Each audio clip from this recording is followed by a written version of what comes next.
To Martin Scorsese, film isn't just entertainment. So what happens when movies spit in the face of that? These 15 films didn't just fail at the box office, they failed at being cinema. They ignored character, butchered story, and insulted intelligence. Today, we expose the movies that turned Hollywood's silver screen into a scrapyard, and why Scorsese, the master of narrative, would likely wish these reels had stayed buried. 1. Superbabies, Baby Geniuses. 2. 2004. It's hard to believe this sequel exists. Superbabies, Baby Geniuses 2 has often been called one of the worst films ever made. But it's not just that the babies talk. It's that they talk in overwritten, exposition-heavy monologues while green-screened into action scenes that would embarrass a college film project. To a visual purist like Scorsese, this film would likely represent everything wrong with digital-era shortcuts. The premise revolves around a group of hyper-intelligent infants who battle an evil media mogul trying to control the minds of the world's children. Sounds wild? It is, but not in the fun, Looney Tunes way. It's incoherent, poorly paced, and loaded with terrible one-liners delivered by toddlers whose mouths are digitally manipulated like bad animatronics. Watching it feels like staring into the uncanny valley and never coming back. The CGI is so abysmal, it actively distracts from the scenes. Characters appear superimposed into environments with lighting that doesn't match and shadows that don't exist. And yet, the film cost nearly $20 million to make. That's not just poor budgeting, it's a betrayal of artistic integrity. Scorsese, who labors over lighting and camera angles for months, would likely recoil at such carelessness. Even more disturbing is the film's complete misunderstanding of what makes family films resonate. Instead of charm or emotion, Superbabies relies on garish visuals and toilet humor. It doesn't respect its audience, young or old. And for Scorsese, that's the greatest sin of all. Because great cinema respects its viewer. It doesn't pander.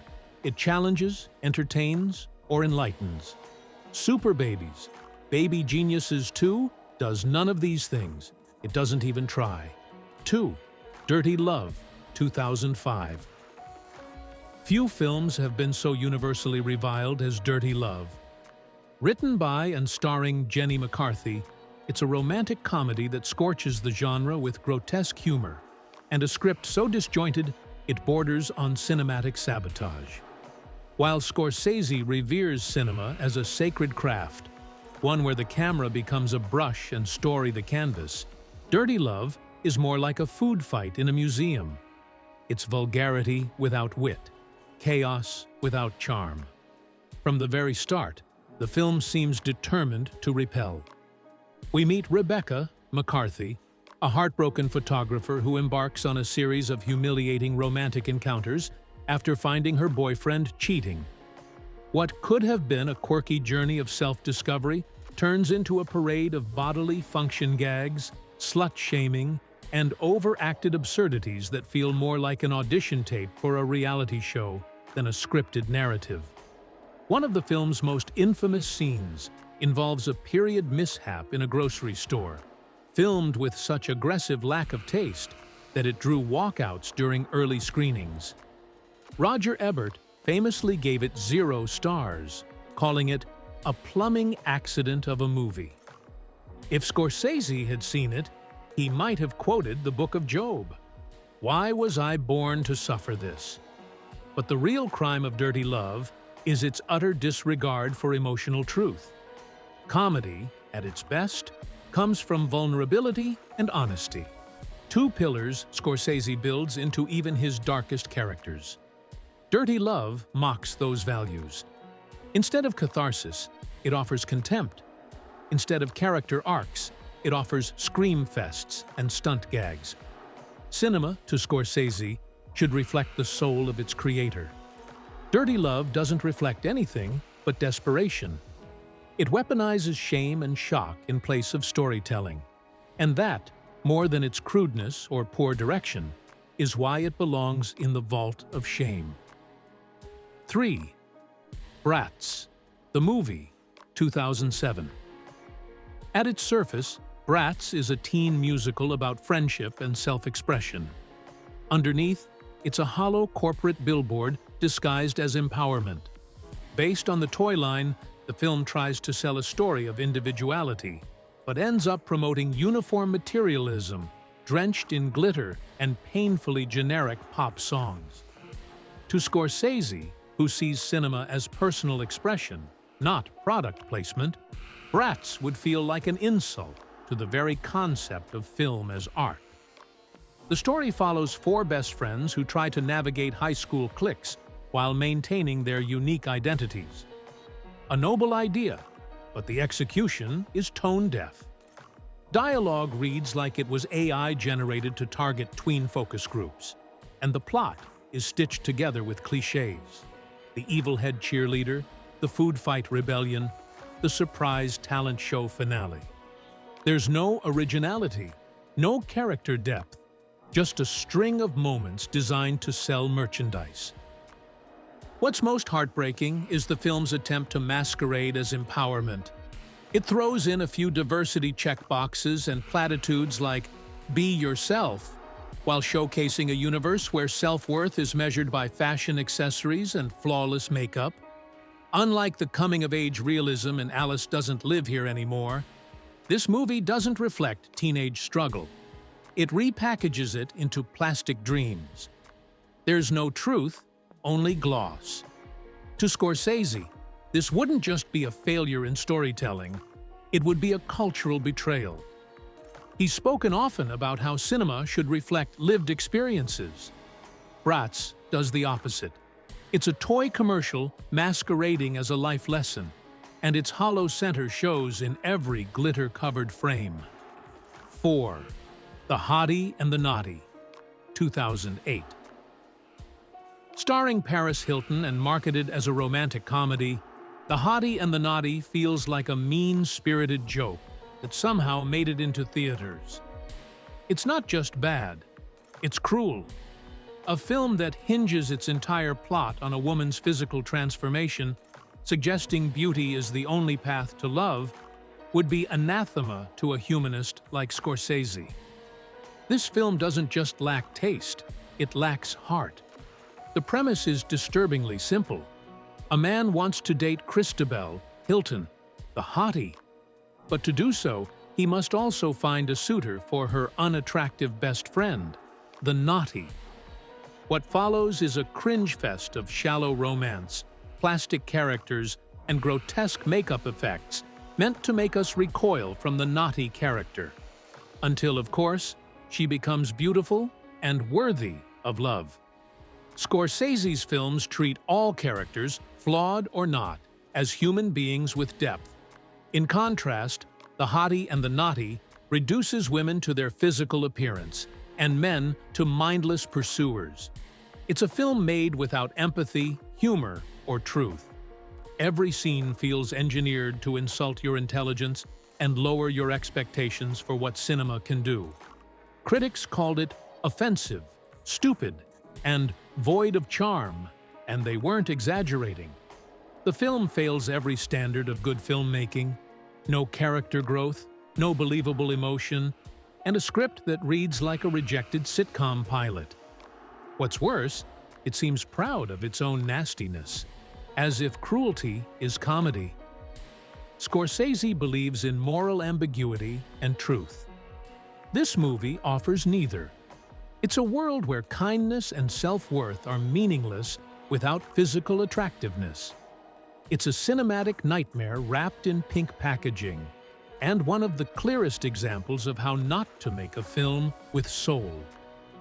5. Disaster Movie, 2008. When parody dies, it's because of movies like Disaster Movie. Directed by Jason Friedberg and Aaron Seltzer, this film tries to spoof popular culture and action films, but ends up becoming an unwatchable montage of lazy references, and endless fart jokes. To a director like Scorsese, who believes in layered satire and earned laughs, Disaster Movie would feel like a slap in the face to the genre itself. There's no plot, just a random collection of scenes featuring actors dressed like pop icons. Hannah Montana gets crushed by a meteor. A Sex and the City parody slips on banana peels, and Iron Man dances to hip-hop. These aren't jokes. They're just recognizable costumes flailing on screen. There's no punchline, no insight, no perspective. It's like watching someone read headlines and make fart noises. The editing is dizzying and incoherent. Characters enter and exit with no explanation. The pacing is breakneck, yet mind-numbing, and the dialogue consists of pop culture buzzwords stitched together with groans.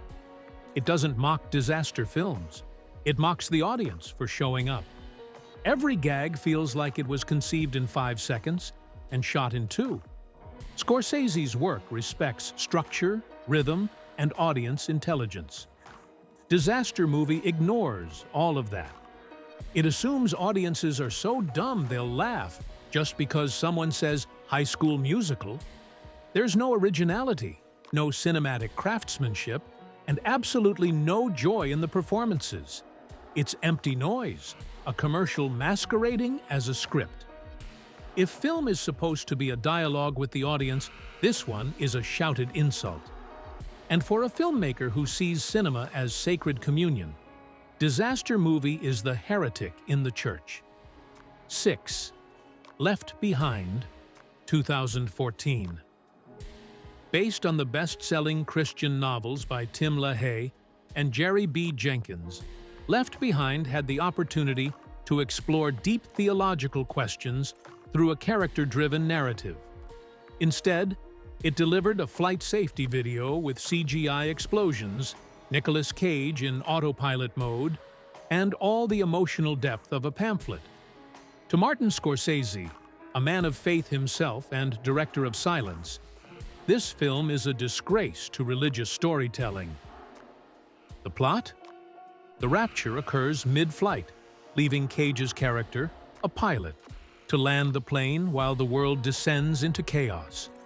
It's a premise that could carry intensity, urgency, and spiritual reckoning. Instead, what we get are blank stares, cheap green screen effects, and an awkward script that sounds like it was assembled by committee.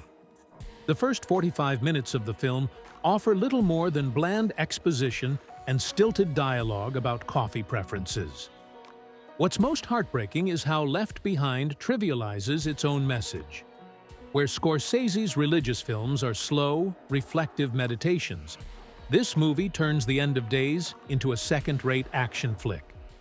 There's no sense of grief, awe, or transformation, only stock reactions and frantic pacing. Characters respond to global catastrophe with the emotional intensity of someone losing cell phone signal. For a movie about salvation, it feels utterly soulless. Scorsese has often emphasized that cinema should illuminate the human condition, especially when it deals with faith. But Left Behind turns its spiritual backbone into a toy, using the rapture as a gimmick rather than an existential dilemma. It reduces the sacred into spectacle and turns belief into a prop for disaster movie tropes. In Scorsese's view, this isn't just bad cinema. It's a moral failure, because when film has the opportunity to probe the mysteries of the soul but settles for noise and CGI, it's not just disappointing, it's unforgivable. 7th movie 43, 2013. If chaos had a film editor, it might resemble Movie 43. This star-studded anthology promised edgy humor, but delivered something closer to cinematic whiplash. With directors like Peter Farrelly and a cast including Hugh Jackman, Kate Winslet, and Halle Berry, expectations were sky-high. But Movie 43 stitched together raunchy, disjointed sketches that confused vulgarity for comedy. Martin Scorsese, who champions coherent narrative arcs and emotional depth, would likely find this film a violation of everything sacred in storytelling. Scorsese has long said, cinema should elevate the human spirit or challenge it. Movie 43 does neither. Instead, it drags audiences through skits involving testicles on necks, offensive stereotypes, and body function gags that feel like they were written by a high schooler trying too hard to shock. Its structure mocks the anthology format, offering no through line, just a string of embarrassing A-listers in regrettable performances. What's most tragic is how much talent was wasted. Emma Stone, Richard Gere, Naomi Watts, all reduced to delivering lines that feel more like dares than dialogue. There's no narrative purpose, no emotional resonance, just an ugly attempt at provocation. It's exactly the kind of film Scorsese might see as contributing to the death of cinema, entertainment reduced to lowest common denominator schlock. In an era where streaming content dilutes standards, Movie 43 represents everything Scorsese warns us about. It's not just bad, it's irresponsible. It weaponizes celebrity appeal and turns it into a punchline factory. The result? A cinematic abomination that should have never left the cutting room floor. Ottavo, Gotti 2018. Martin Scorsese crafted Goodfellas with an intricate understanding of criminal psychology, the seduction of power, and the tragedy of hubris. In contrast, Gotti, starring John Travolta, feels like a parody of that vision. Instead of insight, it offers shallow, tough guy posturing. It wants to be Scarface, but ends up like a mobster-themed high school play. The real tragedy? It thinks it's serious cinema. Gotti's narrative jumps back and forth in time like a broken record. One minute we're in the courtroom, the next we're watching a bad wig montage. There's no sense of momentum, no character evolution, just Travolta growling in various suits. Scorsese, who believes in character development through conflict, would balk at the lifeless storytelling on display here. Critics slammed Gotti for its choppy editing and inconsistent tone, but the most damning flaw is its glorification of violence. While Scorsese's gangster films are cautionary tales, Gotti feels like a recruitment ad for organized crime. It rewrites history to sanitize a violent legacy, turning a mob boss into a misunderstood hero. That's not subversive, it's irresponsible. In the end, Gotti fails on every level Scorsese champions: story, authenticity, moral complexity, and cinematic rhythm. It's a cautionary tale not about crime, but about what happens when a film confuses myth with truth. 9. The Love Guru, 2008. Mike Myers built a comedy empire on unforgettable characters like Austin Powers and Wayne Campbell. But with The Love Guru, he crashed that empire straight into the Himalayas. A film so tone-deaf, so drenched in cringe-worthy stereotypes, it felt like an SNL skit that never ended. For Scorsese, who believes in storytelling rooted in authenticity, The Love Guru would feel like a betrayal to the craft. From the very first frame, the movie telegraphs its desperation. Myers plays Guru Pitka, an American raised in India, who dispenses nonsensical mantras and awkward pelvic jokes in equal measure. The character lacks humanity, humility, and coherence, relying solely on tired cultural jokes that alienate more than amuse. Even the supporting cast, Jessica Alba, Justin Timberlake, Ben Kingsley, can't rescue this spiritual mess. The film confuses cultural appropriation with humor and storytelling with spectacle. Every scene screams, "Please laugh," and the silence from the audience is deafening. There's no tension, no arc, no reason to care. Just puns, gags, and spiritual cliches stapled together with glitter and glue. Scorsese has often criticized superficial filmmaking. To him, Cinema is sacred, a reflection of humanity's deepest truths. The Love Guru is the opposite, a film devoid of soul, tone-deaf in every frame, and executed with the grace of a slapstick hammer. If cinema is a religion, The Love Guru is blasphemy. 10. 50 Shades of Grey, 2015. On paper, 50 Shades of Grey promised sensual exploration and psychological intrigue. In execution, it offered awkward dialogue, blank performances, and a bafflingly sanitized portrayal of BDMS. For Scorsese, whose films often explore obsession, power, and emotional manipulation with unflinching depth, this movie would likely represent everything shallow about modern franchise cinema. It confuses dominance with abuse and intimacy with glamour. The film centers on Christian Grey, a billionaire with a dark secret, and Anastasia Steele, the innocent student who falls for him. But instead of emotional complexity, we get a relationship built on coercion, coldness, and zero character development. Dakota Johnson and Jamie Dornan appear emotionally detached, delivering lines with the intensity of a sleep aid commercial. Scorsese, who demands emotional honesty from every performance, would likely view this as a betrayal of character-driven drama. Worse, the film misrepresents BDSM culture in a way that damages real understanding. It presents Christian as a traumatized control freak whose abusive behavior is romanticized rather than examined.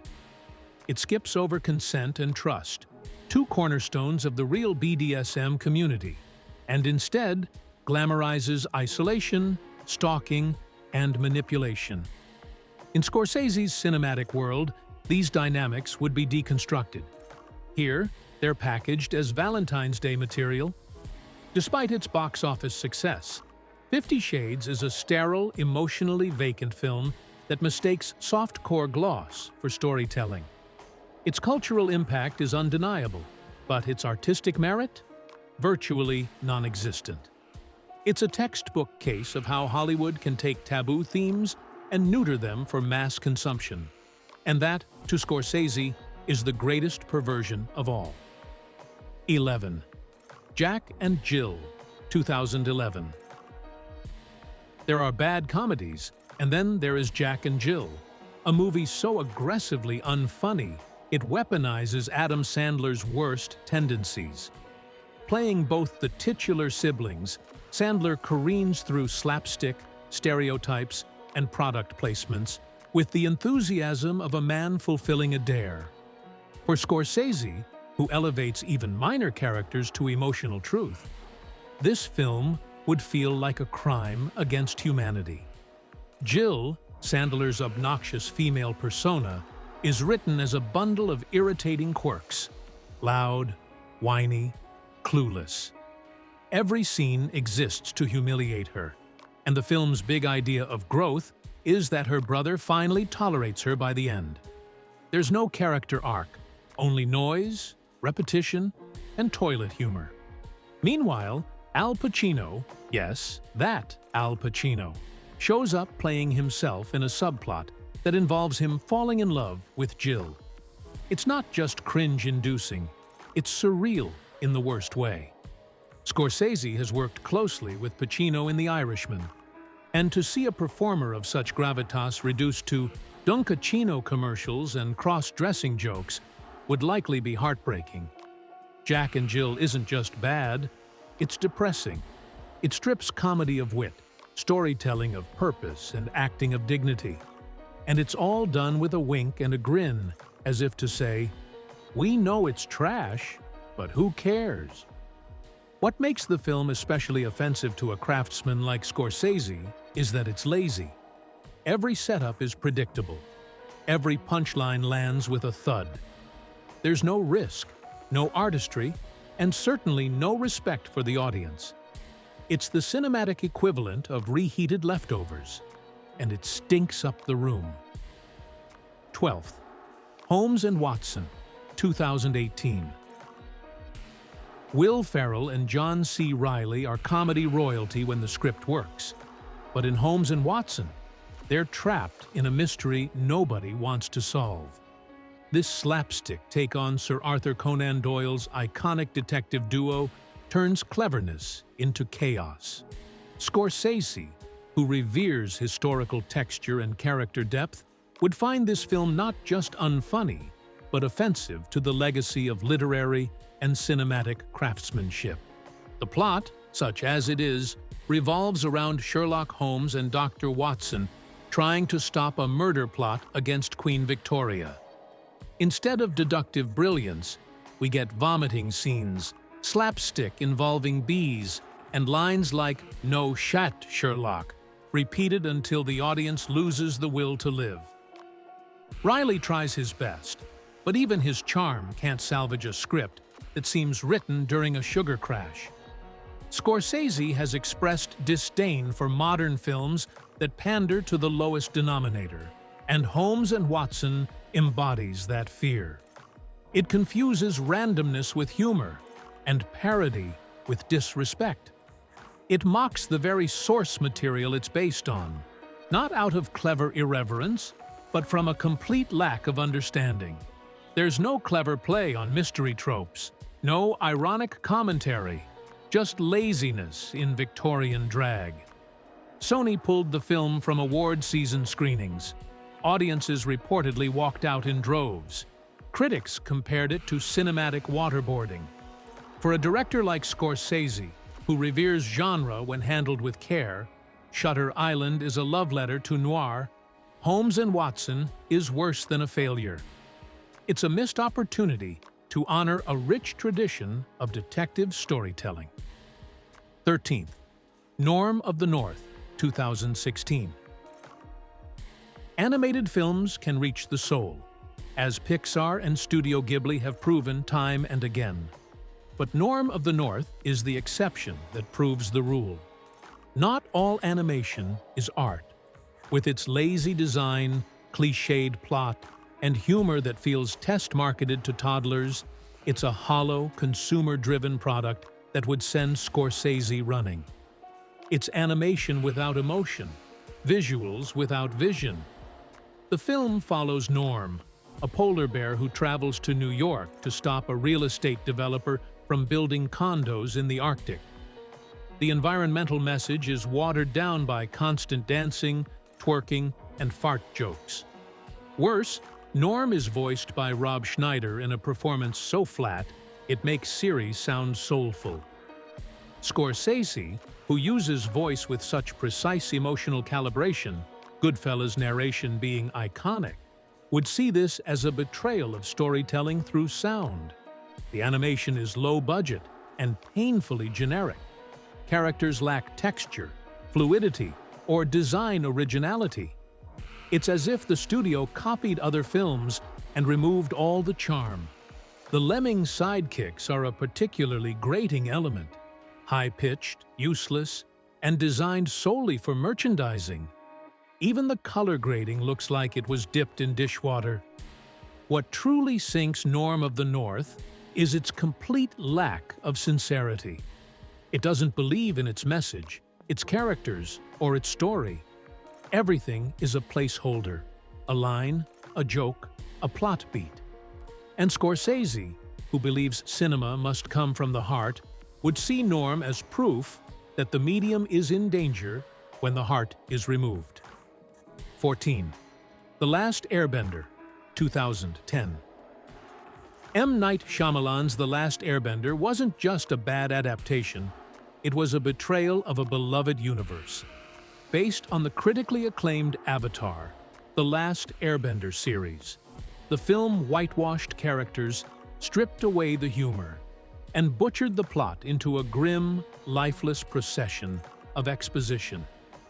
For Scorsese, who believes in honoring the soul of a story, this film would be sacrilege. The pacing is disastrous. Instead of flowing like the series, the movie rushes through major events with robotic narration and flat dialogue. The elemental bending, a visual spectacle in the show, is reduced to awkward choreography and cheap CGI. There's no weight, no power, just pixelated gestures and long silences. The film's mispronunciation of character names, Ong instead of Aang, only added salt to the wound for fans. Scorsese's films breathe with lived-in authenticity. The Last Airbender suffocates under its own weight. The performances are wooden, the world-building feels like cardboard, and the tone is humorless, stripping away the joy and wisdom that made the original so profound. Shyamalan's direction lacks the personal touch Scorsese champions. It feels more like a contract obligation than a passion project. Worse still is the racial controversy. Characters of color in the series were replaced with white actors, turning a multicultural narrative into a whitewashed spectacle. For a filmmaker like Scorsese, who has often confronted societal prejudice head-on, this decision would feel like an ethical and artistic betrayal. A film that had the opportunity to elevate cultural diversity instead flattened it for studio comfort. 15. 1,000 Words, 2012.